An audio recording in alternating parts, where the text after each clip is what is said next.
ನಾನು ಇದೀಗ Lokeshwar sir ಕೇಳ್ಬಿಡ್ತೀನಿ. Lokeshwar sir, ಜೈಲಿನ ಮ್ಯಾನ್ಯುಯಲ್ ಪ್ರಕಾರ ಒಬ್ಬ ಅಂಡರ್ ಟ್ರಯಲ್ ಪ್ರಿಸನರ್ಗೆ ಅಥವಾ ವಿಚಾರಣಾಧೀನ ಖೈದಿಗೆ ದಿಮ್ಮು ಕೊಡಬಾರ್ದು, ಹಾಸಿಗೆ ಕೊಡಬಾರ್ದು ಅಂತ ಇದೆಯಾ?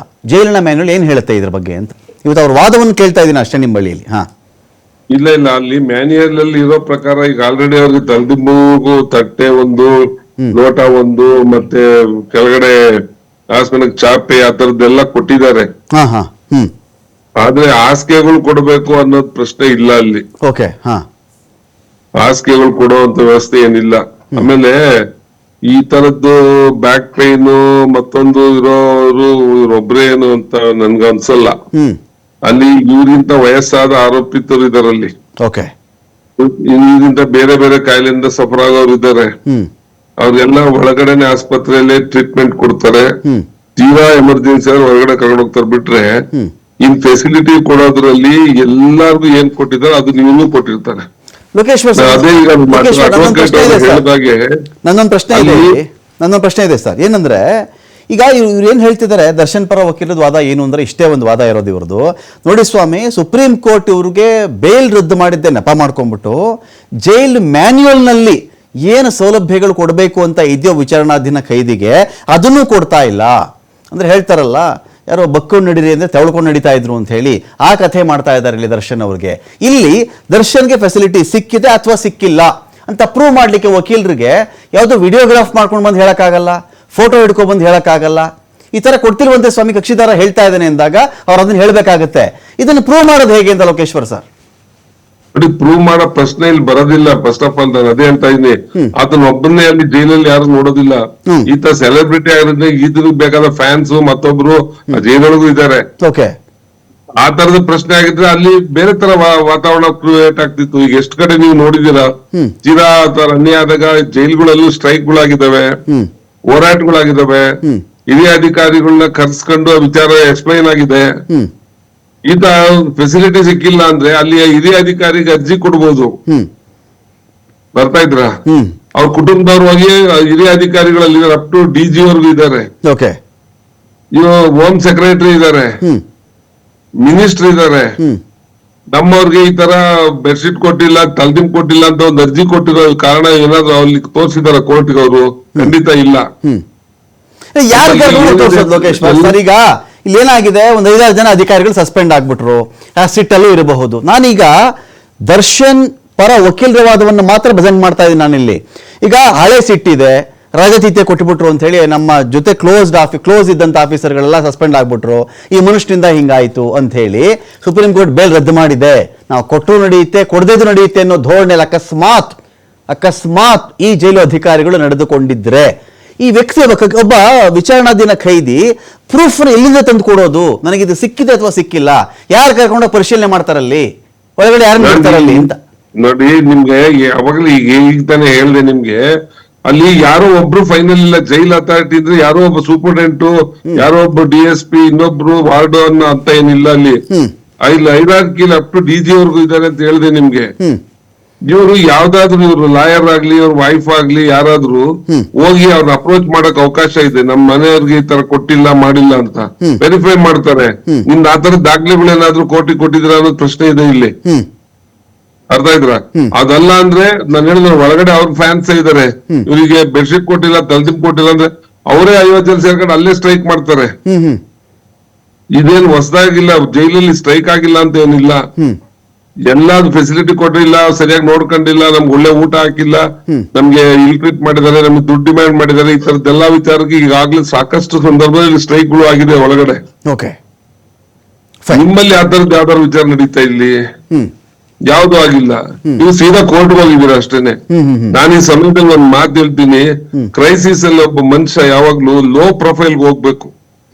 ಎಷ್ಟು ಲೋ ಪ್ರೊಫೈಲ್ ಅಂದ್ರೆ ಜನಕ್ಕೆ ಕಾಣಿಸ್ಬಾರ್ದು. ಈಗ ಆತ ಆ ತರದ ಪರಿಸ್ಥಿತಿಯಲ್ಲಿ ಜೀವನ ಕಟ್ಕೊಂಡು ಜಂಪ್ ಮಾಡಕ್, ಒಂದು ಹುಲಿ ನೆಗಿಬೇಕಾದ್ರೆ 2 ಹೆಜ್ಜೆ ಹಿಂದಕ್ಕೆ ಹೋಗುತ್ತೆ, ಗೊತ್ತಲ್ಲ ನಿಮ್ಗೆ? 2 ಹೆಜ್ಜೆ ಹಿಂದಕ್ಕೆ ಹೋದಂತ ಹೆದರಿಕೆ ಅಥವಾ ಇನ್ನೊಂದಕ್ಕೆ ಅಂತಲ್ಲ, ಅದು ಆ ಮುಂದೆ ಮೋಷನ್ ಸ್ಪೀಡ್ ಜಾಸ್ತಿ ಮಾಡ್ಕೊಳಕ್ಕೋಸ್ಕರ ಹಿಂದಕ್ಕೆ ಹೋಗುತ್ತೆ. ಹಾಗಾಗಿ ಒಬ್ಬ ಸೆಲೆಬ್ರಿಟಿ ಈ ಟೈಮ್ ಅಲ್ಲಿ ಸುದ್ದಿಗೆ ಬರಬಾರ್ದು. ಈಗ ಆಗಿರೋ supreme court judgement all over ಇಂಡಿಯಾಗ ಹೋಗುವಂತ ಪರಿಸ್ಥಿತಿ ಇದೊಂದು ಕೇಸಲ್ಲಿ ಆಗಿದೆ. ಹಾಗಾಗಿ ಈತ ಲೋ ಪ್ರೊಫೈಲ್ ಹೋಗಿ ಏನ್ ಕೇಳ್ಬೇಕು ಅಲ್ಲಿ ಮೇಲಧಿಕಾರಿಗಳ ಒಳ್ಳೆ ರೀತಿಲಿ ಕೇಳ್ಕೊಂಡು ಸಾಲ್ವ್ ಮಾಡ್ಕೋಬಹುದು. ಓಕೆ. ಇದು ಕೋರ್ಟ್ ಹತ್ರ ಬಂದು ನಿಂತ್ಕೊಳ್ಳುವಂತ ವಿಚಾರನೇ ಅಲ್ಲ ಇದು.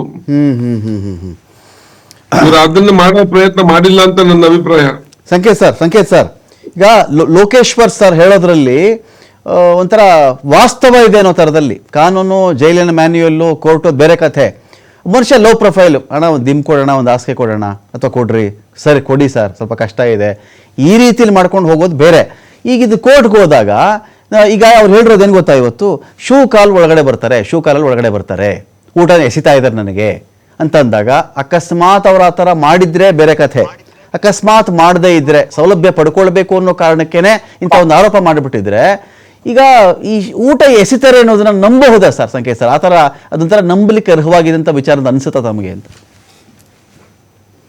ಲೋಕೇಶ್ವರ್ ಅವರು ಒಂದು ಮಾತು ಹೇಳ್ತಾ ಇದ್ರು, ಅದಕ್ಕೆ ಮುಂದುವರೆದು ನಾನು ವಿಚಾರ ಹೇಳ್ತೀನಿ. ಅದು ಒಪ್ತೇನೆ ಅವ್ರು ಹೇಳಿದ್ರು ಅದನ್ನ.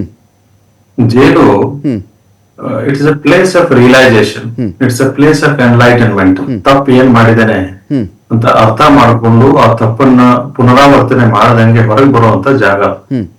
It's a place of reformation, ಅಲ್ಲಿಂದ ಬದಲಾವಣೆ ಆಗಿ ಹೊರಗೆ ಬರ್ಬೇಕು ಮನುಷ್ಯ.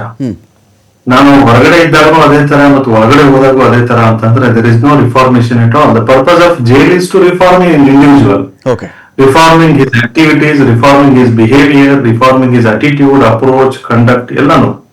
ಹಾಗಿದ್ದಾಗ ಎಷ್ಟು ರಿಫಾರ್ಮ್ ಆಗ್ತಾ ಹೋಗ್ತಾನೆ ಮನುಷ್ಯ, ಅಷ್ಟು ಸಿಂಪಲ್ ಮತ್ತು ಸಿಂಪ್ಲಿಫೈಡ್ ಲೈಫ್ ಅಲ್ಲಿ ಬದುಕೋದಕ್ಕೆ ಶುರು ಮಾಡ್ತಾನೆ.